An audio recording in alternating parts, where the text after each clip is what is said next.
A paz do Senhor aqui com você, Jade Bernardes, em mais um Centralcast. Fernanda também está aqui. E aí, pessoal, mais uma vez aqui com vocês, o nosso Centralcast. E eu, como sempre, né, vocês já sabem, vocês me conhecem. Dá aquela curtida, compartilha nas redes sociais. Hoje o nosso convidado está aí, mais que especial, tem nos abençoado muito o nosso congresso. E eu tenho certeza que vai abençoar a sua vida. Já compartilha e se inscreve também no nosso canal. Está aqui conosco, eu já gostaria de agradecer pastor Rodrigo Santana pelo tempo que o senhor disponibilizou para a gente estar aqui batendo um bate-papo, né? Muito grato pela sua disponibilidade, pastor. Meu amigo, muito obrigado pelo carinho, é uma honra estar presente aqui com vocês, né? Tendo o privilégio de estar ministrando nesse congresso aqui tão abençoado. Pastor Elias é sempre um homem de Deus que me recebe muito bem aqui, né? E eu me sinto honrado em estar com vocês aqui ministrando e participando aí desse bate-papo, né? Que a gente vai falar sobre as coisas de Deus aí, coisas que são espirituais e que vão abençoar aí o nosso dia, não é isso? Amém. Glória a Deus. Pastor, eu queria já começar a saber, normalmente é uma pergunta meio clichê nossa. Clichê nossa, assim, é verdade. A sua origem, se o senhor nasceu no lar evangélico ou se converteu no meio da trajetória, como se deu? Como foi a sua conversão? Tá. Eu praticamente nasci no berço cristão, né? A forma como as pessoas falam. Desde 3 anos de idade, minha mãe me leva à igreja. E diz ela que com 3 anos de idade, quando era criancinha, pequenininho, eu levantei a mão, fui lá na frente e aceitei a Jesus, né? Aí de lá para cá, minha mãe caminhando na igreja, eu fui caminhando ao lado dela e comecei a viver experiências com Deus, né? Nos meus 10, 11 anos de idade, eu comecei, já estava pregando, falando de Jesus, né? Com 12 fui batizado com o Espírito Santo, também batizado nas águas. Então as experiências foram crescendo, aumentando, se aprofundando, e Deus foi me resgatando para essa vocação que hoje eu exerço, né? Então praticamente desde muito pequeno que eu sirvo a Jesus, que eu tenho a minha caminhada na igreja. E não se afastou. Graças a Deus. Nunca afastei, nunca me desviei do evangelho, né? É claro que às vezes propostas, fraquezas, lutas a gente passa no nosso cotidiano, né?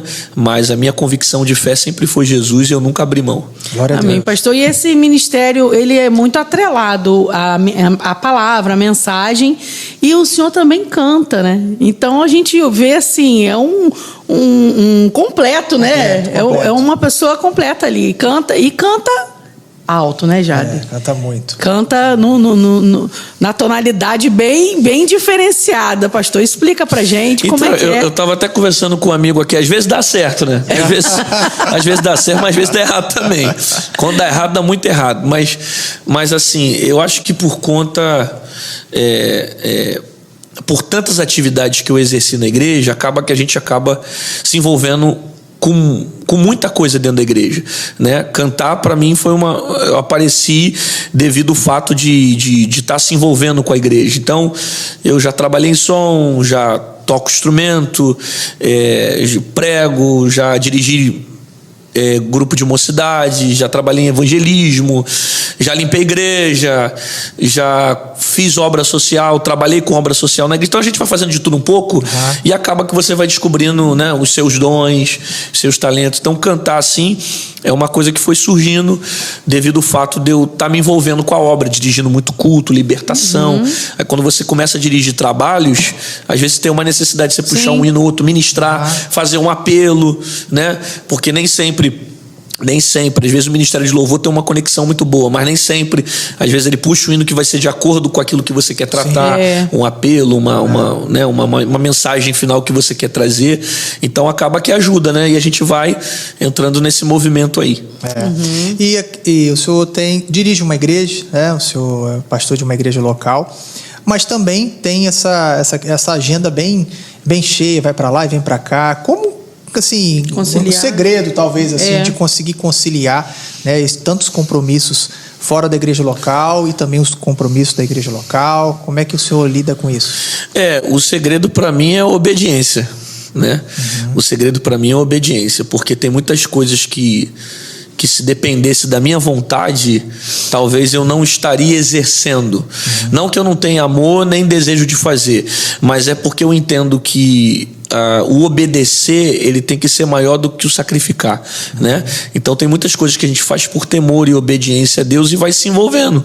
É claro que eu amo o reino, eu amo a obra, eu amo as almas, mas tem coisas que Deus me chamou para fazer e eu decido me submeter, porque eu sei que quando eu me submeto à vontade de Deus e eu faço não aquilo que eu quero, mas aquilo que Deus me chamou para fazer, os meus passos serão prósperos, né? Eu entendo que eu não vou prosperar se eu andar segundo os meus desígnios, segundo as minhas vontades. Eu vou prosperar, eu vou encontrar felicidade e alegria quando eu faço aquilo que Deus me chamou para fazer, né? E nem sempre aquilo que Deus te chamou para fazer vai ser de acordo com aquilo que você quer. Às vezes a vontade de Deus, ela vai confrontar as suas vontades. A Bíblia fala assim, que há caminhos para o homem que parece perfeito, parece legal, mas o final são caminhos de morte. Então, pastorear, para mim, é um grande desafio. Itinerância também é um grande desafio. E Deus sempre me chamou para esse ministério, Deus sempre me puxou para esse ministério e me mostrou que fazendo isso por obediência, Ele iria me sustentar. Tanto que até hoje, graças a Deus, eu nunca passei necessidade vivendo da obra e vivo já há muitos anos pregando, ensinando, né? É óbvio que é um desafio você conseguir mediar o seu tempo entre cuidar de igreja, viajar, itinerância, você administrar, né, ser um gestor de muita coisa, é um desafio, né? Mas quando você ama a obra de Deus e você decide obedecer a palavra, Deus, ele vai te sustentando, sabe? Eu acredito que tudo que a gente faz, a gente não faz pelo nosso próprio mérito, a gente faz pela capacidade que vem de Deus, né? Concordam comigo? Às vezes a gente canta, faz um trabalho com mocidade, com criança, lidera, e você percebe literalmente a mão de Deus ali produzindo os frutos em você, porque não vem da nossa capacidade, não tem como vir da nossa capacidade. Nós somos falhos e totalmente dependentes da graça e do poder de Deus. Então eu vejo muito Deus me capacitando para as coisas que eu faço, né? Eu lembro de Gênesis capítulo de número 12, quando Deus falou para Abraão: Abraão, sai da terra da tua parentela e vai para a terra que eu vou te mostrar. Deus não falou para Abraão logo que essa seria a terra, esse é o local, você vai prosperar e vai crescer. Não. Primeiro, sai da terra da tua parentela. Ou seja, toma uma atitude de fé. E no meio do caminho, Deus foi revelando o lugar, Deus foi fazendo promessas, né? Sua descendência vai ser grande, você vai ter uma descendência próspera, assim como você não conta as estrelas do céu nem a areia do mar, assim vai ser a sua familiaridade. Então, toda essa promessa, essa prosperidade veio porque ele decidiu obedecer, né? Ele não tinha, obviamente, capacidade física para ser o pai da fé, mas a atitude de obedecer a voz que ele ouviu trouxe para ele esse caminho de prosperidade. Então eu acredito muito nisso, que quando você decide obedecer, Deus, ele vai te capacitando, né? Deus, ele vai te dando força, vai te fortalecendo para aquilo que ele te chamou para fazer. Alguns vão ser pastores, outros Deus vai chamar para ser empresários, outros Deus vai chamar para atuar, né, em outras áreas, mas quando você se submete à vontade de Deus e você faz aquilo que Deus te chamou para fazer, o seu caminho vai ser um caminho próspero. A capacidade não vai vir de você, a capacidade vai vir de Deus. Amém, pastor. Eu observo muito a forma do senhor pregar. Inclusive, da outra vez que veio aqui, eu fiquei assim encantada, porque é totalmente diferente do que a gente costuma ouvir dos pregadores atuais. E eu digo assim, todas as esferas, né? Seja batista, presbiteriana, seja lá o que for, assembleia, eu vejo que o senhor prega o que tem que falar e que às vezes muitas pessoas não falam. Hoje foi uma dessas pregações aqui, entendeu? Assim, de forma muito clara, objetiva, e o que tem que ser dito o senhor diz mesmo e pronto. Como que o senhor lida nos nossos dias atuais, nos nossos famosos mimimis, né? Das pessoas que têm sempre aquela...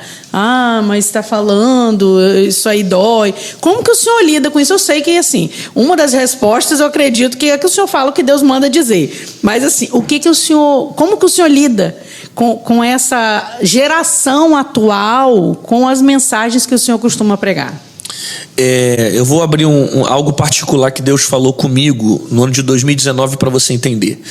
Deus sempre me deu mensagens assim que são... de alinhamento, né, para a igreja, mensagens mais apologética, defende a fé, defende princípios. Quando foi no ano de 2019, eu estava orando no meu escritório e estava de joelho. Deus falou comigo que Ele iria afiar a espada que sairia da minha boca, que a palavra ia ser mais dura e que teria lugares que eu iria uma vez e nunca mais voltaria. Deus falou comigo. Mas Deus falou: ai de mim se não falasse aquilo que Ele revelasse ao meu coração, né? E Ele disse para mim, né, particular, não usou profeta, né, só estava eu e Deus dentro do escritório. Deus falou para mim que ele iria abrir uma porta para mim, que eu não dependesse de rendas, de igreja, né? Vou te explicar para você entender. Que eu não dependesse de ofertas para sobreviver, mas que Ele iria me sustentar, né? É claro, eu vivo integralmente da obra, eu dependo de oferta, de ministração, tantas coisas que a igreja semeia.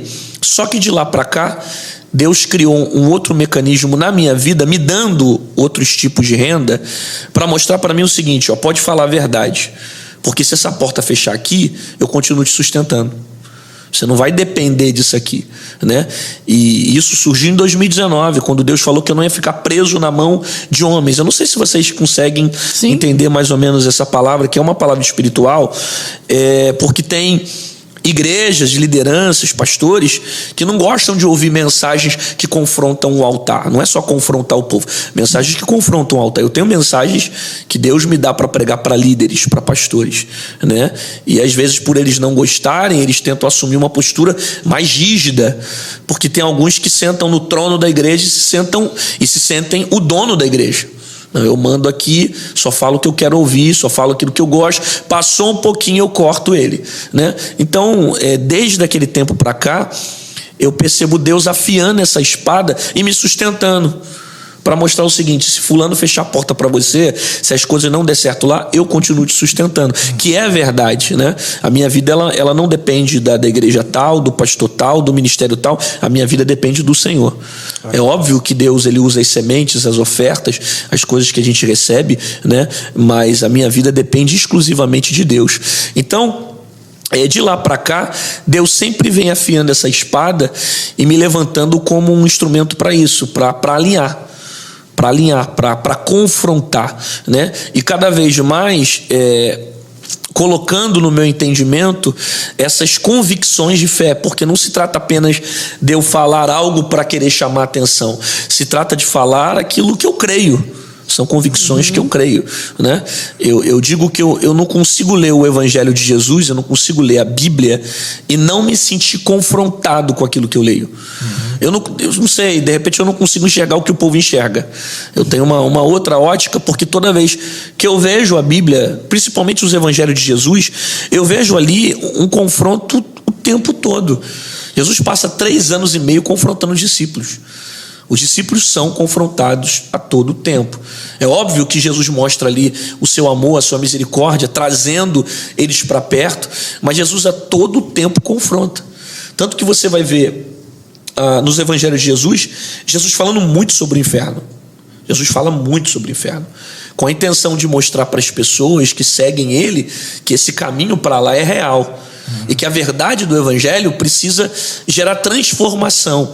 Se você pegar a primeira mensagem de Jesus, logo nos evangelhos, principalmente o evangelho de Mateus, você vai ver a primeira palavra de Jesus: arrependei-vos, porque é chegado o reino de Deus. Então, para que eu receba o reino, eu tenho que ter arrependimento. Sem arrependimento não tem reino. Como é que eu vou pregar outra coisa que seja contrário do que Jesus ensinou? Não tem como. A primeira mensagem do evangelho de Jesus é arrependimento. E depois que Jesus ressuscita, vocês podem ver lá nos últimos capítulos de Lucas, Mateus também vai falar, depois que Jesus ressuscitou, Jesus vira para os discípulos, né, que vão sair para fazer o ID. Jesus fala assim: agora vocês vão sair anunciando a pregação do evangelho do arrependimento. com a intenção de levar as pessoas ao arrependimento. Porque se não tiver o arrependimento, a pessoa não se transforma, a pessoa não é salva, a pessoa não passa por uma libertação. E como é que vai ter o arrependimento? Pregando se é verdade. Se você ficar só abraçando, se você ficar só falando do amor, da misericórdia, vem cá, Jesus é maneiro, é legal, é parceiro, só te quer por perto, a pessoa não sente a consciência de mudar de vida. E na verdade é o contrário. É você enxergar o teu estado pecaminoso e dizer: eu não merecia salvação. Né? Tem uma frase de Spurgeon, eu não sei se eu vou saber falar. Spurgeon falava assim: ainda que Deus me lançasse inteiramente no inferno, ainda que Deus me lançasse no profundo abismo do inferno, ele continuaria sendo perfeitamente justo. Spurgeon falava um negócio mais ou menos isso: ainda que ele me lançasse no inferno, ele continuaria sendo perfeitamente justo. Porque o que Spurgeon queria dizer mais ou menos nessa frase é que, independente de boas obras que eu tivesse, independente de um bom homem que eu fosse, a minha alma merecia o inferno. Todos nós merecíamos o inferno, mas Deus entregou Jesus para que a gente pudesse receber a oportunidade de salvação, entendeu? Então se trata dessas experiências que eu vivi com Deus, e se trata também da forma como Deus me fez enxergar a palavra, essa palavra mais de alinhamento, né? Porque se a gente quer levar pessoas ao céu, se a gente quer fazer o ID crescer, o evangelho crescer e crer que pessoas possam ser arrebatadas, a gente tem que pregar sobre o inferno, a gente tem que pregar a verdade, a gente tem que falar sobre santidade, que é a primeira condição que Deus quer de nós depois que nós confessamos Jesus como Senhor. Então tudo isso faz parte do pacote do evangelho e da proposta ensinada por Jesus. Glória a Deus. Pastor, eu queria que você compartilhasse alguma história, porque eu sei que essa questão dessa vida de vai para lá, vem para cá, é avião, né? Às vezes tem algum perrengue, alguma coisa que aconteceu engraçado nesse período aí, nessa trajetória sua aí, que você poderia estar compartilhando com a gente aí. Bom, que o pessoal acha que essa vida é tranquila, né? São só flores. Vou pra lá, vou pra cá, sou pregador itinerante, né? Que é fácil. Bom, eu poderia contar histórias tristes que fariam vocês chorarem e falar assim: não quero ser itinerante. Poderia contar que eu já fiquei em rodoviária, já dormi em rodoviária, já fiquei em lugar sem saber se ia ir e voltar, sem ter nada, recurso. Eu poderia contar muita história triste. E também tem algumas histórias cômicas que a gente passa assim na igreja, né? Uma vez eu fui pregar numa determinada igreja, eu estou lembrando disso aqui agora, e quando acabei de pregar, o culto foi uma bênção, o congresso foi uma bênção, pessoas foram batizadas com o Espírito Santo, teve aquele mover, sabe? Final de congresso. Aí quando chegou no final do culto, o pastor falou assim: ó, me espera aí que eu vou te abençoar. Aí eu fiquei esperando o pastor e tal. Aí o pastor foi e me levou pro gabinete. Aí você tá esperando o quê? Que o pastor vai te dar uma oferta, né? Para te ajudar, né? Ter o teu custo. Aí ele chega e ele me dá um pedaço de cana de açúcar. Ele me deu um pedaço de cana desse tamanho assim. Deus. Ainda virou para mim e falou assim: ó, não chupa tudo não, leva para tua casa. Entendeu? Pra família também chupar o negócio. Jesus. Aí eu, na hora, né? Um filisteu vem na boca assim. Né? Filho de Nabucodonosor. Filho de Nabucodonosor veio na hora. E aí eu falei: tá bom, meu filho, Deus te abençoe. Aí eu peguei a cana, levei pra casa, né? Minha mãe ainda chupou a cana também. Isso há muitos anos. Era doce, pelo menos. Era doce. Eu falei: rapaz, o cara falou que queria me abençoar, me deu um pedaço de cana. Ai, Jesus amado. E assim, não que eu desprezasse a oferta dele, né? Ele fez de todo o coração para me abençoar, mas tipo, foi uma situação assim, engraçada, né? Que você não imagina. No mínimo engraçado. No mínimo. O cara vai te dar ali uma passagem, alguma coisa, você voltar para casa, não. Volta a pé mesmo e vai chupando a cana no meio do caminho e Deus é contigo, entendeu? Deus é contigo. Tá bom, pastor. Vou te perguntar sobre não só os perrengues, né? Porque os perrengues a gente passa mesmo, não tem jeito.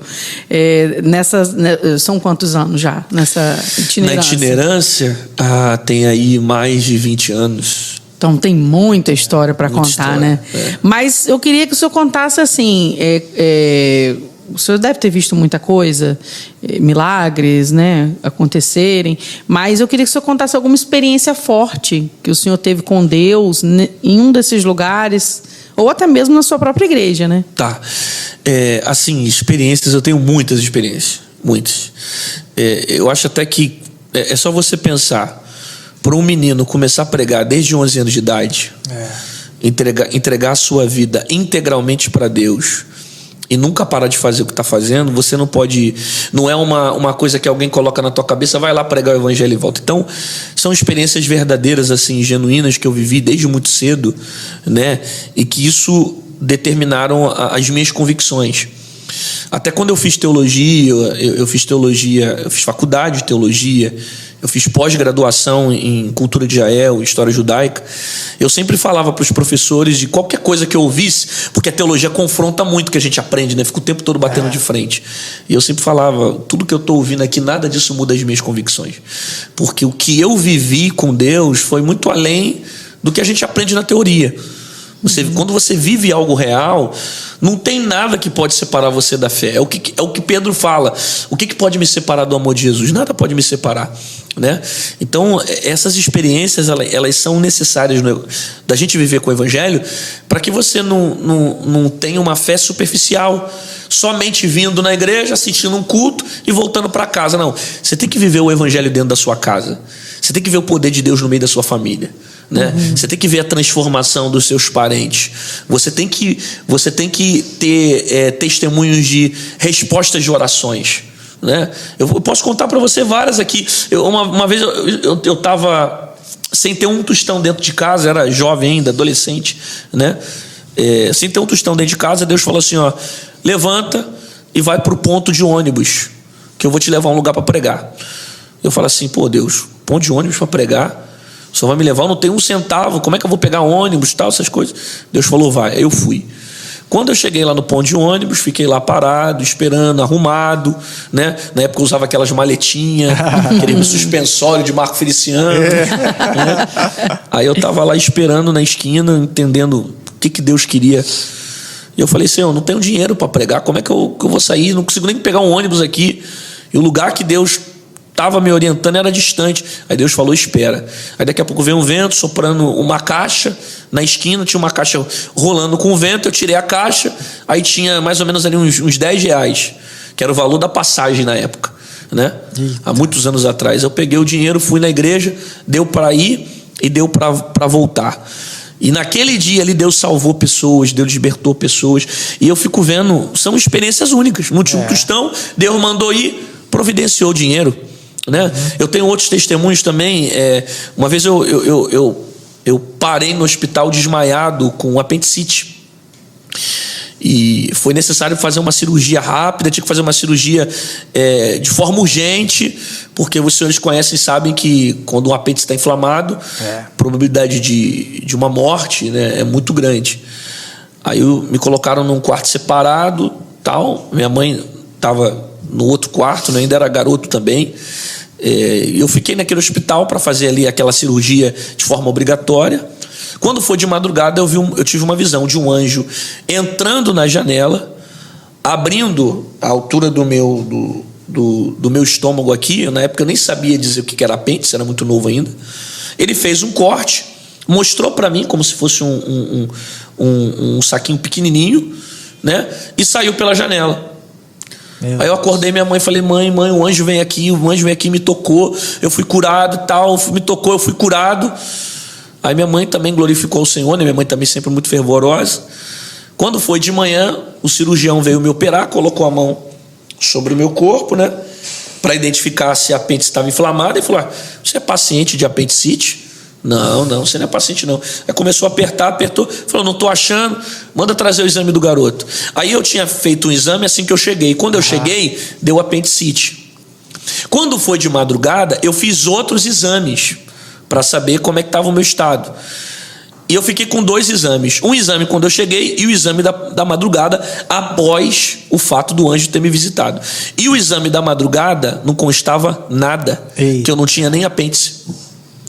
Aí o médico falou assim, não, nós não vamos operar esse garoto não tem apêndice. esse garoto tá operado. Aí eu falei para ele que o anjo veio de madrugada e me operou. Aí ele olhou para mim e falou: realmente então, foi o teu Deus que fez isso aí, porque você não tem apendicite. Eita. Então, assim, é um testemunho poderoso, porque eu fiquei com 2 exames. Um com apêndice e o outro sem. Sim. E quem operou? Foi o anjo. Entendeu? O anjo desceu lá e fez o milagre. Então tem muito testemunho de milagre, de libertação. Assim. A gente passa essas experiências com Deus que marcam a nossa vida, né? E nos fortalecem na fé para que a gente continue caminhando. Pastor, essa questão da itinerância, ela tem uma coisa que acho que todo pastor, todo pregador itinerante, ele precisa ter a capacidade de fazer uma leitura das igrejas. E o senhor é um pregador pentecostal, né? Já vi vários vídeos do senhor no YouTube pregando em igrejas distintas, né? E assim, como o senhor faz assim uma leitura, como é que o senhor consegue fazer uma leitura da igreja, do ambiente, do perfil, para adaptar a sua mensagem, ou você não se preocupa muito em fazer uma leitura da igreja e você mantém a sua linha de pregação, que é o seu perfil, o seu estilo? Bom, a pergunta é um pouco complexa. Mas ao mesmo tempo ela tem sentido, porque é um desafio, né? Para gente que é itinerante. E eu ainda sou um pastor metodista, então eu prego muito na assembleia, né? Mas eu costumo dizer assim, quando você prega uma mensagem que é bíblica, ela vai se encaixar em qualquer lugar. Você prega uma mensagem bíblica, se encaixa na assembleia, se encaixa na batista, se encaixa na quadrangular, se encaixa na metodista, né? Agora, quando você prega uma mensagem que você precisa procurar artifícios para partir para uma linha de doutrina que é contrário àquilo que a igreja ensina, aí você tem mais dor de cabeça. Então, nesse aspecto, eu não sou um pregador que eu entro nessas questões doutrinárias de, às vezes, usos e costumes, ou bater numa coisa ou outra. Eu procuro ficar muito focado no texto. Eu prego muito mensagens textuais, expositivas, né? Então, acaba que isso me dá uma facilidade mais de andar em qualquer lugar. Quanto ao fato de você perceber o público, é óbvio que tem igrejas que são mais avivadas, igrejas que são menos avivadas, igrejas que às vezes têm um padrão de mensagem que costumam ouvir, né? Mas eu acredito que quem me convida já sabe qual é a minha identidade, né? Porque o problema de você tentar se adaptar a qualquer tipo de lugar que você vai, que você perde a sua identidade. Se eu chegar aqui, eu for assembleano. Se eu chegar na metodista, eu for metodista. Se eu chegar na batista, eu for batista, eu perco a minha identidade. Então, quem me convida hoje e me vê pregando, poxa, eu quero o Rodrigo Santana, né, que é o cara que Deus chamou ele para falar isso. Ele tem uma identidade, ele tem uma mensagem para entregar, né? Agora, quando você é alguém que você precisa se adaptar ao tipo de igreja que você prega, você acaba perdendo a sua identidade. É claro que eu entendo que você pode melhorar uma linguagem, você pode melhorar a forma como você se impõe, né? Mas eu acho que você pode até melhorar o seu discurso em algumas coisas, mas não pode perder a sua essência. Você precisa ter essa identidade para a pessoa ser alcançada com a mensagem que Deus te deu, né? É o que eu costumo entender na minha vida. Deus me deu uma mensagem, né? E nem todo lugar Deus vai me levar. E eu não tenho pressa de chegar em qualquer lugar, sabe? Eu não tenho pressa. Nossa, eu tenho que pregar no maior congresso do Brasil, no congresso internacional. Não, eu tenho total convicção do que Deus me chamou para ser. E nem todo lugar eu vou ir. Só que eu entendo que Deus me deu uma mensagem. E alguns lugares precisam ouvir essa mensagem. E essa mensagem precisa ser reproduzida. Então eu me preocupo muito mais em manter uma identidade para alcançar o coração das pessoas com aquilo que Deus tem colocado no meu coração, do que literalmente ficar, não, qualquer lugar que eu vou pregar eu vou me adaptar para tentar atingir o maior número possível, entendeu? Pastor, talvez a gente pode entrar um pouquinho na polêmica. Posso? Vambora. Como que seria a sua leitura na igreja atual? Eu não falo nossa igreja ou a sua especificamente, a igreja como um todo. Porque nós aqui na Central, eu, Jade, aqui, que a gente está sempre aqui no Centralcast, a gente não tem esse hábito de visitar várias igrejas. Então, a gente sempre está no nosso mundo aqui. Mas vocês que são itinerantes, vocês têm uma leitura diferente da nossa. Vocês conhecem outras culturas, né? Outras formas das pessoas cultuarem e tal. Como que o senhor faz essa leitura hoje, do crente hoje, né? Como é que é o crente hoje na sua visão? Bom, o cristão hoje, ele é muito diferente do cristão de 20 anos atrás, né? O cristão de 20 anos atrás, quando se convertia, saía do bar. O cristão de 20 anos atrás, quando se convertia, colocava a Bíblia debaixo do braço, era terno e gravata e ia para a igreja. O cristão de hoje, ele se converte e continua no bar. Se converte, continua bebendo. Se converte, continua ainda participando das coisas do mundo e não sente o desejo de abandonar essas coisas, né? Quem fala muito isso é aquele teólogo também chamado Rodrigo Silva, né? Você percebe que hoje tem uma grande percepção de pessoas que não passam por uma transformação dentro do evangelho, né? Parece que virou moda, né, ser evangélico. E realmente essa frase ela vai pegar daqui a um tempo, porque os dados estão dizendo que daqui a alguns anos, e não vai demorar muito, os evangélicos vão ser o maior no Brasil. Os evangélicos vão ser maior no Brasil. E isso cada vez mais vai virar moda, isso cada vez mais vai virar normal, até que pode chegar ao ponto das pessoas não se tornarem mais tão fervorosos, principalmente quando a igreja tenta todo o tempo agradar o mundo, né? A igreja ela não tem que agradar o mundo. A igreja ela anda na contramão do mundo, né? E a gente vê até a teologia, às vezes os teólogos tentando procurar argumentos para trazer para dentro da igreja valores que Jesus não ensinou, entendeu? Então, o que eu vejo hoje na igreja? Eu vejo uma dificuldade muito grande de pessoas que estão perdidas, que às vezes não sabem o certo do errado, né? O principal que deve ser pregado às vezes não está sendo pregado. Eu vejo as pessoas procurando um evangelho muito mais para benefício do que um evangelho para a eternidade, né? Se a maior promessa do evangelho é salvação, por que se prega tanto bênçãos financeiras? Por que se prega tanto carro, casa? Por que se prega tanto bem-estar nessa terra? Não que o evangelho não ensine sobre isso. É óbvio que a Bíblia tem versículos que falam sobre prosperidade terrena, né? Isaías 1,19, se quiseres e ouvires, comerás o melhor dessa terra, né? Provérbios fala, honra ao Senhor com os teus bens e se encherão os seus celeiros. Tem várias promessas de prosperidade, mas a maior promessa do evangelho não é prosperidade terrena. A maior promessa do evangelho é salvação. Foi para isso que Deus entregou o seu Filho, para que todo aquele que nele crê não perecesse, mas tivesse vida eterna. Então, se a maior promessa do evangelho é a salvação, na minha concepção, esse tem que ser o discurso principal da igreja. A igreja ensinar o pecador que ele precisa ser salvo. E hoje o que acontece? Cria-se um monte de culto, é culto disso, é culto daquilo, é culto do empresário, é o culto do não sei o que, é o culto do namoro, é o culto do relacionamento, é o culto disso, é o Pix e tal. É só um evangelho de benefício, sabe? É um evangelho que eu procuro Deus porque eu quero benefício, né? E na verdade essa mentalidade é a mesma mentalidade de Judas. Se vocês perceberem, por que Judas vendeu Jesus?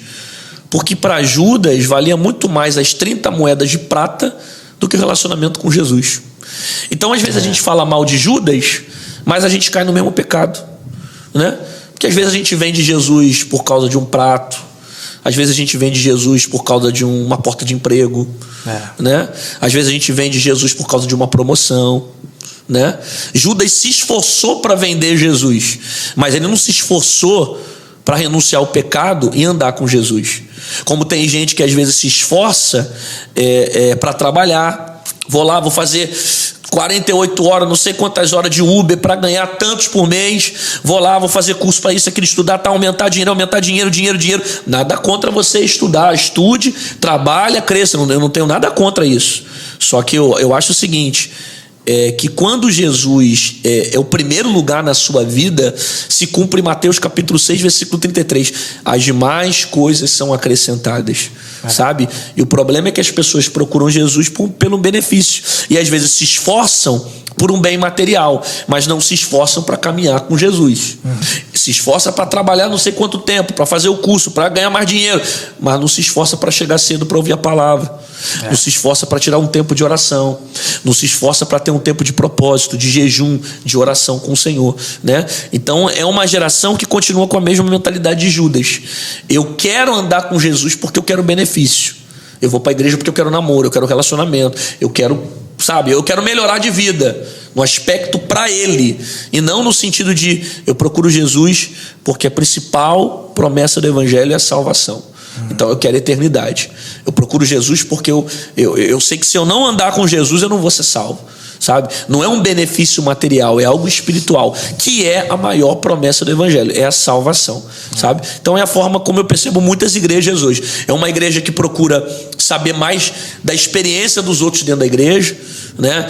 Nossa, vamos criar aqui uma baita experiência, botar um baita som, botar uma cadeira super confortável, vamos melhorar o ar-condicionado. Legal, isso tudo é maneiro, só que a intenção é de só colocar satisfação no coração das pessoas. E se a preocupação é só gerar satisfação, a mensagem que vai ser pregada não é uma mensagem que vai confrontar a pessoa.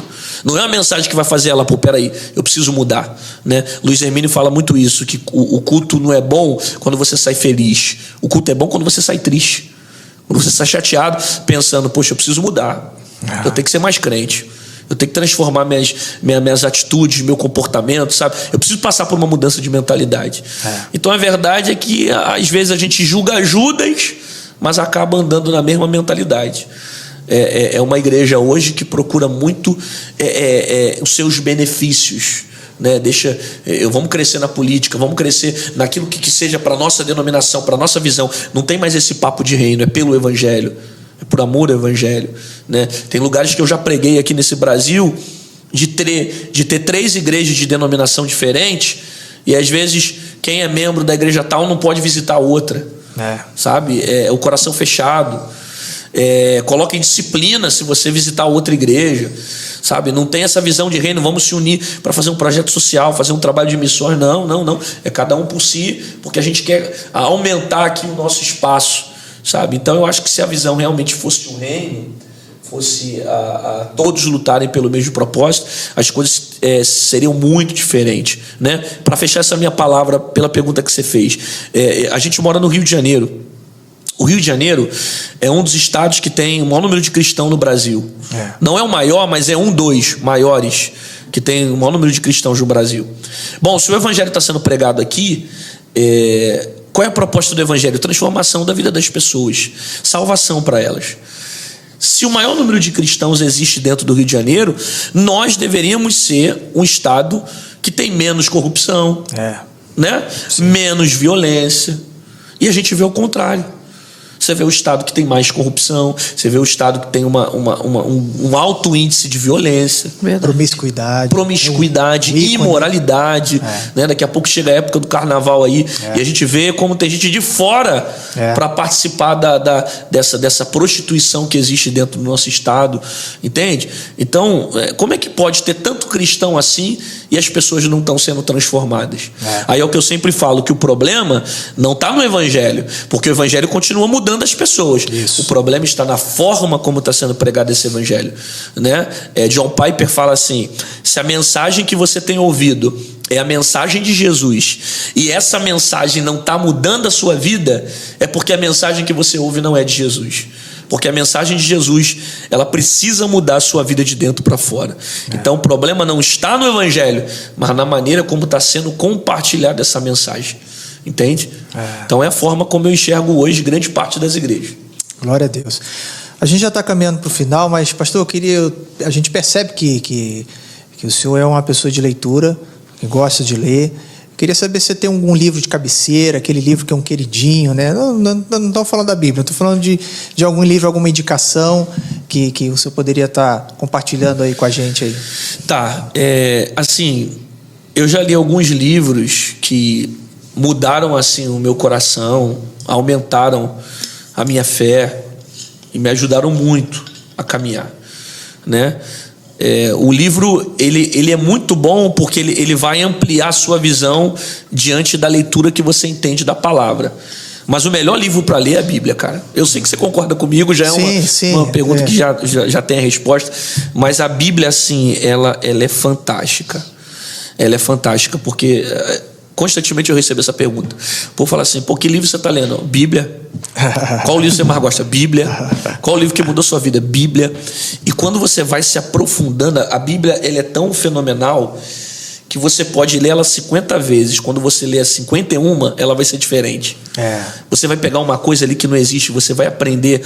Então, assim, eu gosto de ler a Bíblia com paciência. Eu não tenho pressa de ler a Bíblia, né? Eu não pego igual algumas pessoas. As pessoas, elas leem a Bíblia de forma assim: nossa, eu tenho que ler 3 capítulos por dia, eu tenho que ler 4 capítulos por dia. A meta.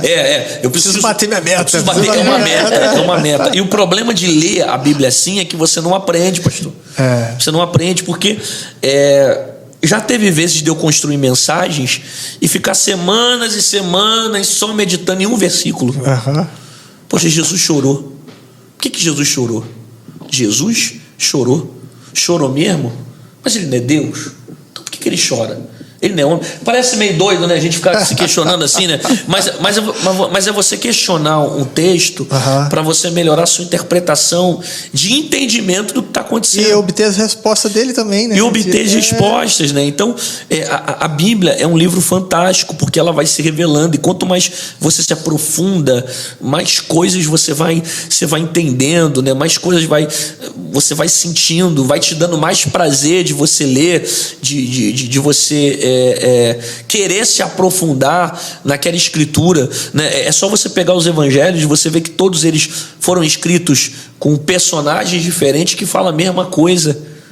Como é que pode ser tão parecido, sabe? Ser tão igual, descrever com tanta perfeição a linguagem. Você vê as palavras se batendo, se confirmando. E você vê um profeta que viveu não sei quantos anos antes de Cristo e o outro que vai viver não sei quanto, que vai falar a mesma coisa. Vai bater o mesmo sentido. Olha a profecia de Isaías, né? O castigo que nos traz a paz estava sobre ele, mas pelas suas pisaduras nós fomos sarados. Parece que ele está na cruz com Jesus. Ele está vendo Jesus na cruz, né? Por isso que ele é chamado como profeta messiânico. Ele mais fala sobre o Messias. Então a Bíblia é o livro meu de cabeceira que mais me impacta todos os dias. É a palavra. Agora, se você pedir: pastor, me dá outras indicações aí que eu quero ler. Depende de que área você quer ler. Se você quer ler área espiritual, batalha espiritual, se você quer aprender na área teológica, né? Teve livros assim que me impactaram muito, para não ficar só, não ser tão, né, incisivo nisso. Mas eu gosto do Heróis da Fé. Muito bom esse livro, que fala sobre o avivamento no mundo, homens que foram tremendamente impactados pelo poder de Deus, né? Se você já leu esse livro? Já. Heróis da Fé? Então, depois que você lê, você fala assim: eu não oro nada, eu não sou crente. Né? Esse livro, desse jeito, esse livro é fantástico. Tommy Tenen, Caçadores de Deus, que fala sobre o avivamento da Rua Azusa. Muito bom. Muito bom. O livro Infestação, que é inclusive de um pastor aqui da região dos Lagos, que viveu um avivamento dentro da igreja dele, que era tradicional. Aí ele fala da experiência dele de expulsando os demônios no meio dos diáconos. Jesus. Imagina um pastor batista tendo que fazer. Esse livro é fantástico. Ele não foi expulso, não, da igreja? Ele criou uma revolução, porque a convenção não aceitou. No livro fala que a convenção mandou psicólogos, mandou profissionais. Eita. Os psicólogos foram lá, fizeram terapia, os caras continuaram endemoniados. E foi uma loucura muito grande, porque o corpo de obreiro deles manifestado com demônios, ele querendo tratar da situação, e os profissionais, psicólogos, né, não conseguiram resolver aquele problema, porque o problema era espiritual, né? Era capeta. Aí teve que passar por um problema, como é que se fala? Uma renovação espiritual dentro da igreja dele. Então esse livro é muito bom. Aquele livro também de João Almeida de Souza Filho, A Arte da Guerra. Já ouviu falar? Já. Muito bom. Não é o do japonês, não. Aquele secular, não. É um livro cristão. Tá? João Almeida de Souza Filho. É muito bom também esse livro. E tem outros livros assim muito impactantes. Mártires do Coliseu, também excelente, né? Que te instiga a orar mais, a buscar mais, né? Para cada área assim, a gente tem um livro que acaba aumentando o nosso conhecimento. Aumenta as ferramentas, né? Aumenta as ferramentas. Mas a Bíblia é a número 1. É a número 1. É aqui. Você fica fascinado ali, lendo. Eu gosto de pegar cada palavra do texto. Cada palavra. Ir pro original, buscar no original. Isso, você tem um bom dicionário. Para você se aprofundar e ver, poxa, o que Jesus quis dizer ali. Né? Por exemplo, você pega a palavra amor. A palavra amor tem mais de 10 significados no grego. Então, qual o amor que Jesus está falando? É o amor ágape. No grego existe o amor eros, amor ágape, o amor filos. Né? O filos é o amor paterno, amor de irmãos, família. O amor eros é o amor sexual, né? Marido com esposa, esposa com marido. E o ágape é o amor incondicional. Então você estuda isso, você passa a entender o que tipo de amor Deus me ama. É aquele amor que, independente do que eu faça, Ele vai continuar me amando. O próprio diálogo dele com Pedro, né? Ali. Aí quando você entende que esse amor dele é um amor incondicional e que Ele me ama independente do que eu faço, você passa a entender os princípios que Ele explica sobre o amor. Né? Por exemplo, quando Deus fala para você perdoar o seu próximo, Deus não quer que você perdoe o teu próximo nesses outros amores que eu citei, no sentido do amor eros, no sentido do amor filhos, não é um amor fraternal. Deus coloca para mim a mesma condição de amor que eu fui alcançado. E qual foi a condição de amor que eu fui alcançado? O ágape. Então, como é que é o ágape? O ágape, ele me ama independente do que eu faço. Então, o que ele quer que eu faça com o próximo? Que eu o ame independente do que ele faça. Aí entra a questão do perdão, que a pessoa fala assim: como é que eu vou perdoar fulano? Fulano erra comigo sempre, fulano sempre me machuca, me fere. Como é que eu vou perdoar alguém que não merece perdão? Aí entra, porque você só vai receber o perdão de Deus se você perdoar o seu próximo. Se você não perdoar o próximo, você não tem o perdão de Deus. E você não tem que perdoar porque ele merece perdão. Você tem que perdoar porque você não merece, mas Deus te perdoa. A condição é a mesma entre você e Deus e você e o próximo. Quando você entende que para ter relacionamento com Deus, você precisa manter esse relacionamento com os homens, aí fica muito mais profundo o sentido do amor. Entendeu? Então não é um amor abracinho, não. É um amor, o negócio é firme, sabe? É você amá-lo porque você entendeu que precisa ser amado. É você perdoá-lo porque você precisa do perdão. É você fazer independente da forma como ele faz por você, né? O perdão, ele não é ele não está ligado a um sentimento. Eu perdoo quando eu quero perdoar. Eu amo quando eu quero amar. Não. Perdão é uma decisão. Eu tenho a consciência do que a palavra diz e pela consciência da palavra eu decido perdoar. Entendeu? Então, às vezes você não quer, mas você decidiu perdoar. Ah, pastor, mas eu perdoei e continuo com o coração machucado, ferido. Porque para algumas pessoas o perdão é um processo, mas é uma decisão. Perdoa hoje, perdoa amanhã, perdoa depois, né? Perguntaram para Jesus, então até quantas vezes a gente tem que perdoar? Até quanto? 70 vezes 7. 70 vezes 7. Por quê? Porque era Jesus querendo ensinar que não é uma matemática de vezes por dia, mas é você sempre ter o coração voltado para o perdão, né? Você sempre ter o coração aberto para perdoar e exercer o amor ao próximo, né? Isso aí.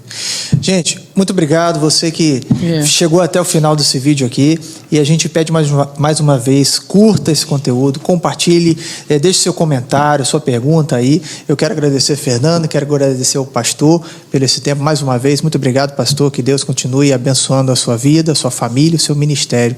Muito obrigado.